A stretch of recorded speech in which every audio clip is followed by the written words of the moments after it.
Hello students. So today I am going to teach you the poem No Men Are Foreign. This poem has written by James Kirkup. Let's start. Have you ever thought of some people as strange or other countries as foreign? कैसे कुछ लोगों के बारे में आपने सुना होगा जो स्ट्रेंज रहेंगे हमारे लिए, जो दूसरे कंट्री से है, दूसरे देशों से हैं, जिनको हम फॉरेन कहते हैं, ठीक है, फॉरेनर कहते हैं। और बहुत सारे ऐसे तरीके हैं, हम सोचेंगे उन लोगों के बारे में कि हमसे किस तरह से डिफरेंट है वो। जैसे को डिफरेंट कंट्री से बिलोंग कर रहा है तो हम उसको फॉरेन कह दिया, उसकी स्पीक वो कैसे बोलता है, उसकी लैंग्वेज क्या है, ठीक है, वो हम उसको कह देते हैं वो डिफरेंट कंट्री से है, उसकी डिफरेंट लैंग्वेज है तो वो फॉरेनर हो गया। लेकिन इस पोएम में हमें पोएट ये रिमाइंड कराते हैं बार बार कि हम सभी क्या हैं, सेम ही तो हैं, for we are all human, क्योंकि हम सभी क्या ह्यूमन बीइंग हैं, ठीक है। तो फॉरेन कहते हैं belong to different country.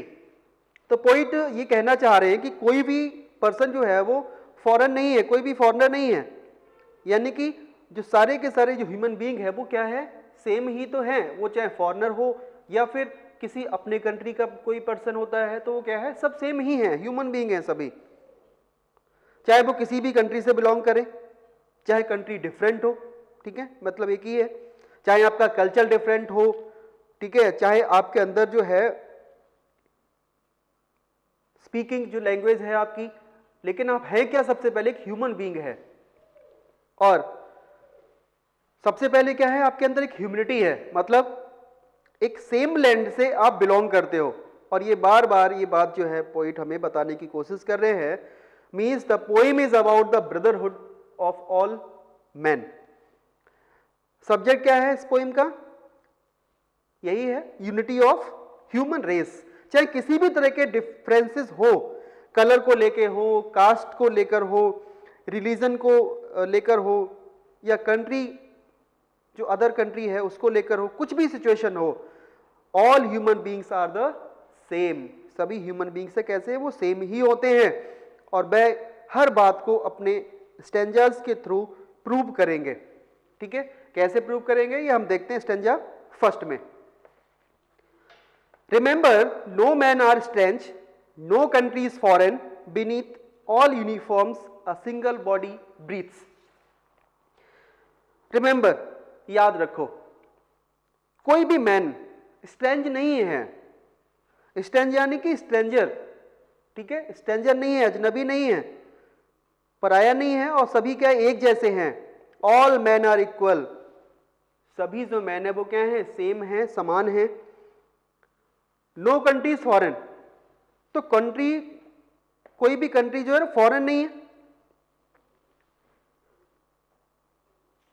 Means every country is a part of single earth. जो सभी प्रत्येक कंट्री जो है वो क्या है, एक पार्ट है इस अर्थ का, ठीक है। बीनीथ ऑल यूनिफॉर्म्स, बीनीथ यानी कि अंडर, यूनिफॉर्म्स किसकी, सोल्जर्स की बात हो रही है यहाँ पे, सोल्जर्स की, यानी कि हम कह सकते हैं मिलिट्री वालों की जो यूनिफॉर्म है। हम देखते हैं सबसे पहले उनकी यूनिफॉर्म को, यूनिफॉर्म से डिफाइन कर लेते हैं कि वो किस कंट्री का है, ठीक है। हम देखते हैं ना कि हर कंट्री की अलग अलग जो है ना वो क्या है, सोल्जर्स होते हैं, हर कंट्री के अलग अलग सोल्जर्स हैं, अलग अलग मिलिट्री होती है, उनकी अलग अलग यूनिफॉर्म होती है। तो पॉइंट इसीलिए कह रहे हैं यहां पर कि इससे कोई भी फर्क नहीं पड़ता, इट डजंट मैटर कि यूनिफॉर्म के नीचे, ठीक है, मतलब वह कहते हैं कि यूनिफॉर्म के नीचे वाला पर्सन जो है वो क्या है, वो सेम ही तो है, बस यूनिफॉर्म डिफरेंट है उसकी, ठीक है। इट डजंट मैटर कि उसने यूनिफॉर्म किस जगह की पहनी है, किस कंट्री की पहनी है, इससे कोई भी फर्क नहीं पड़ता। ऑल आर सिंगल, ठीक है, सभी एक ही हैं। हर यूनिफॉर्म के नीचे अ सिंगल बॉडी ब्रीथ्स, यानी कि एक सिंगल बॉडी है जो ब्रीथ लेती है, सांस लेती है। तो हर यूनिफॉर्म के नीचे जो क्या है, एक ह्यूमन बीइंग है ना। तो जो सांस ले रहा है और वह तो सेम ही है, तो क्या फर्क पड़ता है कि यूनिफॉर्म क्या है। Means poet again wants to say all human beings are the same, no men are strange no countries of foreign. ठीक है, नेक्स्ट लाइन देखिए, like ours the land our brothers walk upon is earth like this in which we all shall lie. मतलब like hours मतलब वे लोग क्या हमारी तरह ही हैं।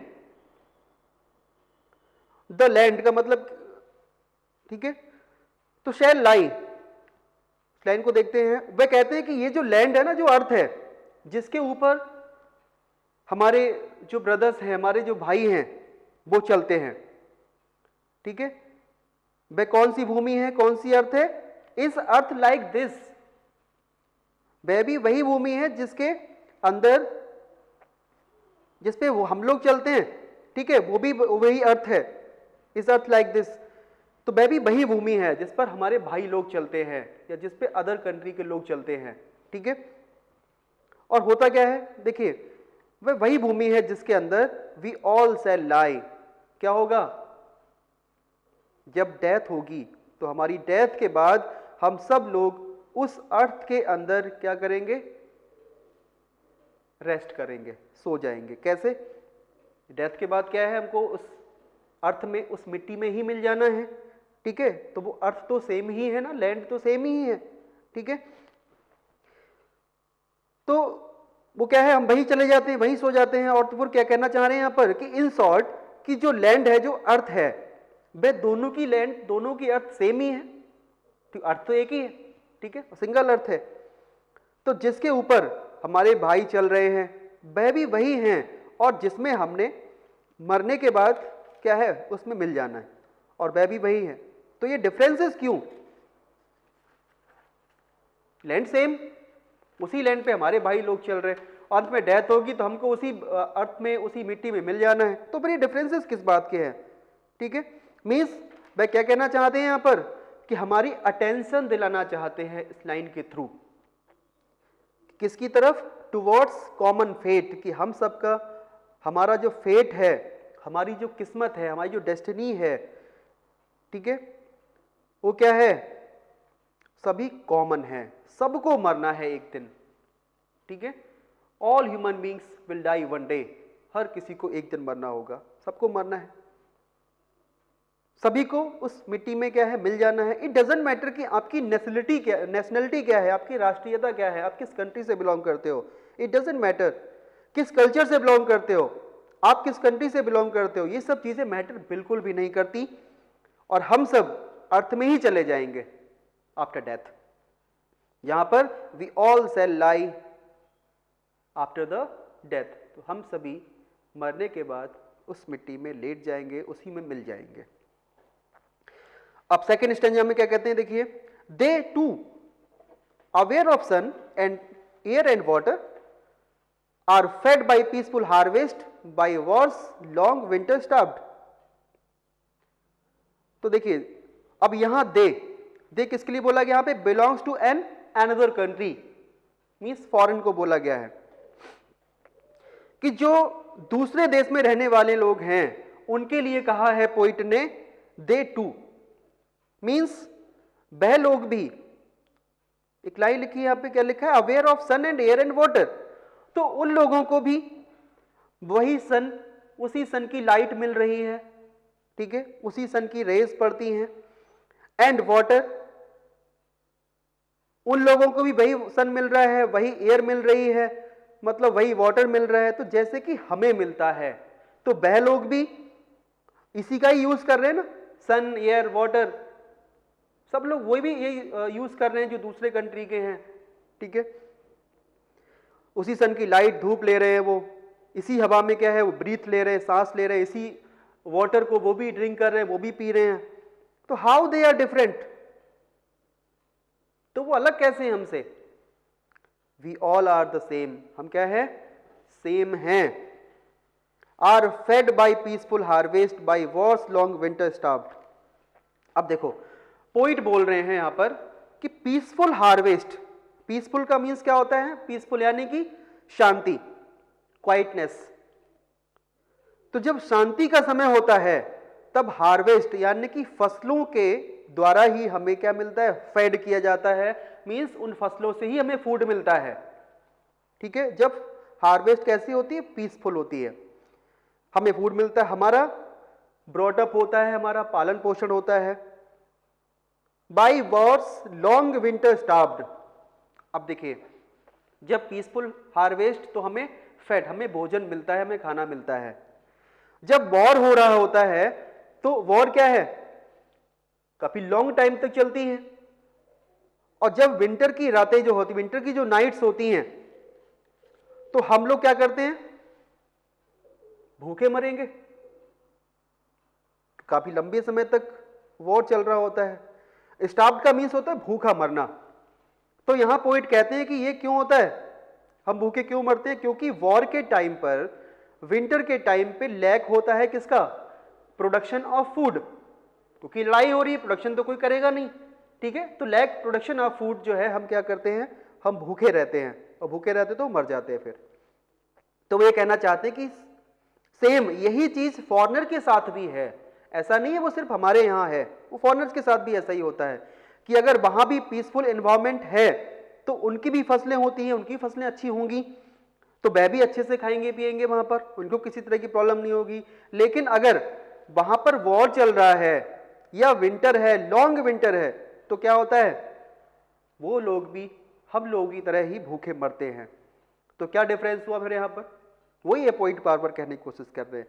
तो हम लोग ऐसा क्यों सोचते हैं कि दे आर डिफरेंट, वो अलग हैं हमसे, हम अलग हैं, ठीक है। हम क्यों सोचते हैं ऐसा? We all are the same, हम एक जैसे ही हैं, ठीक है। Their hands are arms and in their lines we read a lever not different from our own. Poet wants to say in these lines कि their hands are ours. Hands यानी कि हाथ। पोइट कह रहे हैं यहां पे कि उनके हाथ भी कैसे हैं? उनके हाथ भी तो हमारे ही जैसे हैं, जैसे हमारे हाथ होते हैं वैसे ही उनके हैं। एंड देयर लाइन्स, और जो उनके हाथों की जो लकीरें हैं, उनकी हाथों की जो रेखाएं हैं, ठीक है, जो लाइन्स हैं, उसमें आप रीड कर सकते हो क्या?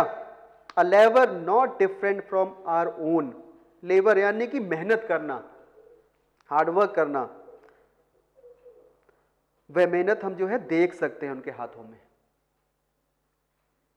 वह कैसी मेहनत है जो हमारे से अलग नहीं है। मतलब जैसे हम मेहनती हैं वैसे ही वह लोग भी मेहनत करते हैं, कि उनको भी तो अपनी लाइफ को लिव करना है, उनको भी अपनी लाइफ को जीना है, उनको भी लाइफ को सरवाइव करना है। तो हर किसी को क्या है? मेहनत करनी पड़ती है। तो वो लोग भी मेहनत करते हैं ठीक हमारी तरह, और वह भी मेहनत करके क्या है? कमाते खाते हैं।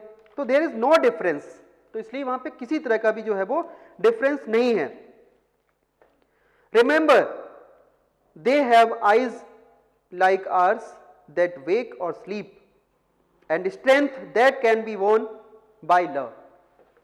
अब इस स्टेंजा में क्या कहते हैं देखिए, वो कहते हैं कि रिमेंबर, याद रखो, they have eyes, they foreign की बात हो रही है यहां पे, बिलोंग टू अनदर कंट्री, तो उनकी भी क्या? उनकी भी आइज हैं। कैसी हैं? जैसी हमारी हैं, लाइक अस, हमारी तरह ही उनकी आइज हैं। दैट वेक और स्लीप, जो जागती भी हैं और स्लीप, वो सोती भी हैं। जैसी आइज हमारी रिएक्शन करती है, जैसा काम हमारी आइज का है, ठीक उन्हीं का भी है। वो भी सोती हैं, वो भी, उनकी भी आंखें जागती हैं, ठीक है। एंड स्ट्रेंथ, स्ट्रेंथ यानी पावर, ताकत। मतलब उनके अंदर भी वही इंटरनल ताकत है, वही शक्ति है, वही पावर है। That can be won by love, मतलब एक ऐसी पावर जिसे कि जीता जा सकता है। उसको भी किससे जीता सकता है? बाय लव, उसको प्यार से जीता जा सकता है। In every land is common life, तो हर लैंड पे, चाहे वह कोई भी जगह हो, any place on the land, चाहे आप उसे किसी भी कंट्री का नाम दे दो, किसी भी कंट्री का आप नेम दे दीजिए, हर जगह पे लाइफ क्या है? कॉमन है। लाइफ किसकी? ह्यूमन बीइंग्स की लाइफ ही तो कॉमन है। मतलब मीन्स हम लोग सभी का, हम लोगों का जो जीवन है, हम सभी लोगों का जीवन इक्वल है, समान है। तो हम सब लोग जो जिंदगी सरवाइव कर रहे हैं, जो लाइफ को सरवाइव कर रहे हैं, जी रहे हैं, तो सब लोग एक कॉमन लाइफ ही तो सर्वाइव कर रहे हैं, that all can recognize and understand. तो ऐसी कॉमन लाइफ जो हम सर्वाइव कर रहे हैं, जो हम जी रहे हैं, तो हम सब कैसी लाइफ जीते हैं? कॉमन लाइफ जीते हैं। तो एक ऐसी चीज है जो हम सब लोग पहचानते भी हैं जब देखते हैं इन सब चीजों को, और समझ भी सकते हैं। तो अगर हम सब ये सब चीजें पहचान सकते हैं, अंडरस्टैंड कर सकते हैं, रिकॉग्नाइज कर सकते हैं, तो हम फिर वाई वी आर फाइटिंग, तो हम लड़ क्यों रहे हैं? हमें कभी भी नहीं लड़ना चाहिए। We should never fight with other, एक दूसरे के साथ।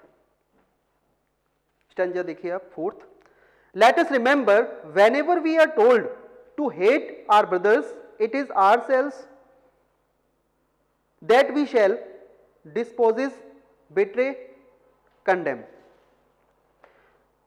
Poet also wants to say, वो ये भी कहना चाहते हैं कि लेट अस रिमेंबर, हमें इस बात को भी याद रखना चाहिए कि जब भी हमें ये कहा जाता है कि हमें अपने ब्रदर्स, अपने भाइयों से हेट करो, नफरत करो, तो अब नफरत करने का रीजन कुछ भी हो सकता है, ठीक है? वो कैसे हो सकता है? रिलीजन को भी लेके हो सकता है। एक कंट्री में different types of religions are existed, ठीक है? हर तरह के रिलीजन एग्जिस्ट करते हैं, तो वो चाहे रिलीजन को लेके हो सकता है। अगर आपको कोई रिवेंज लेना है किसी भी चीज के लिए हो, ठीक है, ग्रीड है, लालच है, किसी भी तरह का रीजन हो सकता है, ठीक है? अगर आपको किसी से नफरत करनी है, हेट करनी है, तो कोई भी आपको कह सकता है, कोई भी पॉलिटिकल इश्यूज हो सकते हैं, एनी हाउ, किसी भी तरह का हो सकता है। तो कोई भी पॉलिटिकल इश्यूज, और वो ये भी कह रहे हैं यहां पर कि जब भी आपको ये कहा जाएगा तो आप अपने ब्रदर से नफरत करो, उनसे हेट करो, तो उस टाइम पे आप क्या कर रहे होते हैं पता है? उनसे नफरत नहीं कर रहे हो आप अपने आप को भी जला रहे होते हो। आप सामने वाले से हेट कर रहे हो, लेकिन उसके साथ साथ आप अपने अंदर आप खुद को भी जलाने की कोशिश करो, खुद से भी हेट कर रहे हो उस समय। It is ourselves that we shall dispossess. Dispossess means होता है लूट लेना, मीन्स किसी भी चीज से दूर रह जाना। बिट्रे होता है धोखा देना, और कंडेम होता है किसी की भी बुराई करना, क्रिटिसाइज करना।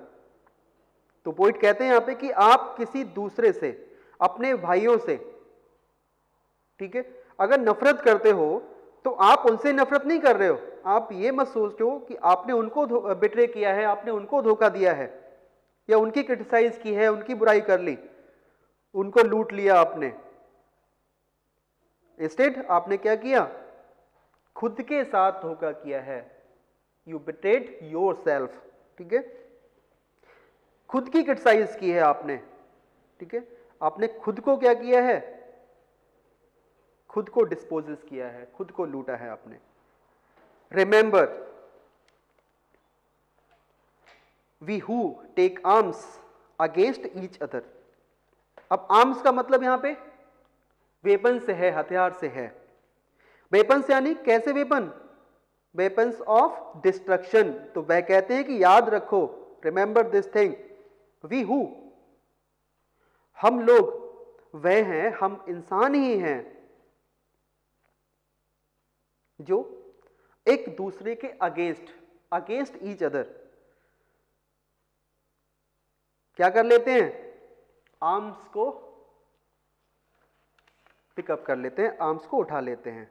आर्म्स यानी वेपन्स, हथियार उठा लेते हैं। और उसका रिजल्ट क्या होता है वो नेक्स्ट स्टेंजा में देखिए। It is the human earth that we defile, our hells of fire and dust outrage the innocence of air that is everywhere our own. Remember, no men are foreign and no countries strange. तो ये क्या है? इसका means क्या होगा? जब war होगा, आप लड़ाई करेंगे एक दूसरे से, उसका रिजल्ट क्या होता है? जब आप वीपन उठा लेंगे, हथियार उठा लेंगे, तो इससे हम क्या करते हैं? इससे हम ह्यूमन अर्थ को डिफाइल कर देते हैं। डिफाइल यानी पॉल्यूट कर देते हैं, प्रदूषित कर देते हैं, खराब कर देते हैं।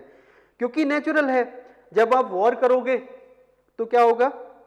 आप वीपन्स तो उठाओगे तो क्या होगा? ब्लड शेड होगा, खून खराबा होगा, फायर होगा, ठीक है, सब चीजें होंगी, तो उससे क्या होगा, सब चीज पॉल्यूट ही होगी, यानी कि अर्थ पे, ठीक है, एयर भी पॉल्यूट हो जाएगी, ठीक है, तो सारी चीजें जो है वो पॉल्यूट होगी। Our health of fire and dust outrage the innocence. वे कहते हैं कि our health of fire, fire क्या होता है, धुआं, और डस्ट मिट्टी। आउटेज मीन्स क्या होता है कि किसी चीज को फिनिश करना, समाप्त करना, खत्म करना। तो क्या फिनिश कर रहे हो आप, हम innocence of air, innocence of air का मतलब क्या होता है, प्योरिटी ऑफ एयर, हवा की जो शुद्धता है वो नष्ट कर रहे हैं। तो वो कहना चाहते हैं कि हम लोग क्या करते हैं, जब हम लोग वेपन्स ऑफ डिस्ट्रक्शन को उठाते हैं, ठीक है, वॉर के लिए उठाते हैं जब आप, तो हम ह्यूमन अर्थ को पॉल्यूट करते हैं, प्रदूषित कर रहे हैं आप इस अर्थ के लिए जहां पे आपको रहना है। उस टाइम पर फायर, जो धुआं उठता है ना, जो डस्ट उड़ती है, वह क्या करती है, एक हेल वाली सिचुएशन क्रिएट कर देती है, एक नर्क वाली। और एयर की जो प्योरिटी है वो आउटरेज हो जाती है, वो क्या हो जाती है, फिनिश हो जाती है। और that is everywhere our own, तो जो हर जगह हमारी अपनी ही है, तो उसको हम लोग स्पॉइल कर देते हैं। पता है आपको, ठीक है, लैंड हमारी है, किसी भी जगह की हो। Remember, no man are foreign and no countries strange, ठीक है। तो क्या है मतलब कहने का, फिर उन्होंने इस चीज को रिवाइज किया है कि याद रखिए कोई भी मैन फॉरेन नहीं है, ठीक है, कोई भी कंट्री स्ट्रेंज नहीं है, we all are the same, ठीक है। तो we love each other and don't say the man is foreign, country is foreign, ठीक है। तो let's see some poetic devices are used in this poem. We see one by one. First is alliteration. Stanza 1 में देखिए line second, body breathes. आपको पता है alliteration, when two words or more than two words, ठीक है, more than two words, जब दो words में सेम कॉन्सोनेंट साउंड रिपीट हो तो वहां alliteration होता है। तो बॉडी में क्या है, बी, बा साउंड, ब्रीथ में बी आ रहा है तो बा साउंड यहां भी रिपीट हो रही है, ठीक है। तो दो वर्ड में सेम कॉन्सोनेंट साउंड रिपीट हो तो क्या होता है, वहां पे alliteration होता है। तो बॉडी या ब्रीथ में है।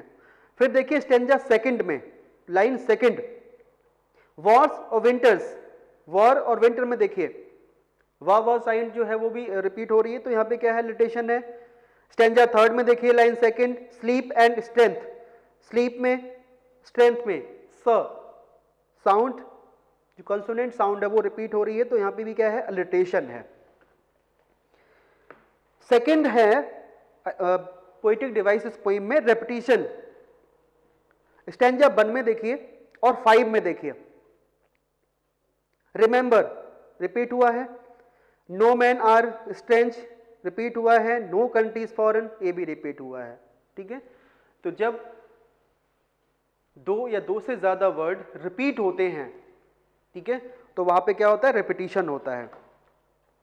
मेटाफर, जब इनडायरेक्ट कंपैरिजन किया गया हो किसी चीज से तो वहां पर क्या होता है, मेटाफर होता है। तो एक मेटाफर भी है यहां पर। स्टैंजा फर्स्ट में देखिए लाइन सेकंड, यूनिफॉर्म, ठीक है, breathe all uniforms a single body breathes. तो यूनिफॉर्म जो है, यूनिफॉर्म को रेफर किससे किया गया, मिलिट्री ऑफ डिफरेंट कंट्रीज। तो यहां पे क्या है, मेटाफर है। स्टेंजा सेकंड में देखिए line second, war's long winter starved. तो war's time is compare to the winter season, कि वॉर का है वो भी लंबा लॉन्ग टाइम रहता है, ठीक है, और विंटर सीजन को भी काफी लॉन्ग टाइम बताया इन्होंने। तो ये क्या है, यहां पर मेटाफर है। फोर्थ यहां पर है poetic device transferred epithet.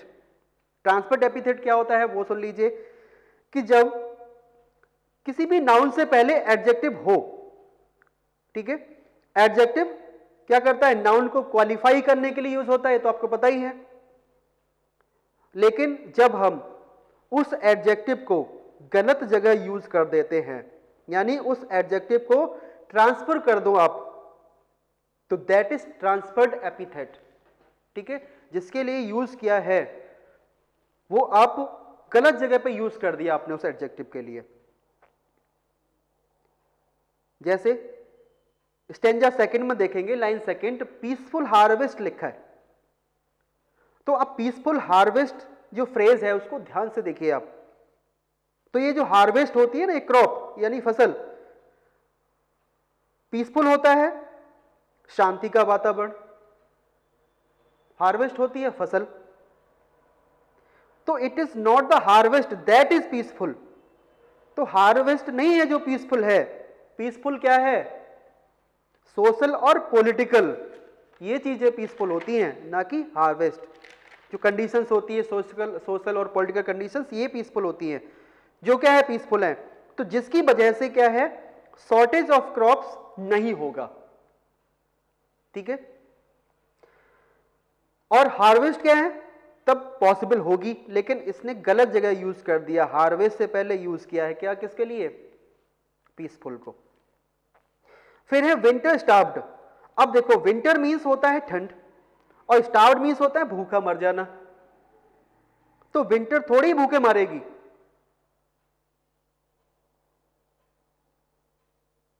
Winter थोड़ी ही भूखे मरेगी। सॉरी, गलत बोल गया था मैं। विंटर वो तो भूखा नहीं मरती। स्टार्विंग कौन करता है? भूखा कौन मरता है? Human beings. या तो दे के लिए यूज करो, ठीक है। हमारे लिए यूज करो मींस पीपल के लिए है ये starved, not for the winter. Winter के लिए नहीं है। किसके लिए है?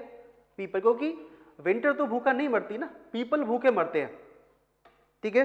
तो ये जो स्टार्व्ड यूज किया गया है वो किसके लिए यूज किया गया है? यहां पर विंटर के लिए। यूज किसके लिए होना चाहिए? दे यानी कि फॉरनर, या फिर अस, या हमारे लिए यूज करो, ठीक है। तो ये कुछ पोएटिक डिवाइसेस थे। तो इस तरह से इस पोएम को दोबारा से देखिएगा, ठीक है। आई होप पोएम जो है बहुत ही इजी है। Thank you, have a nice day.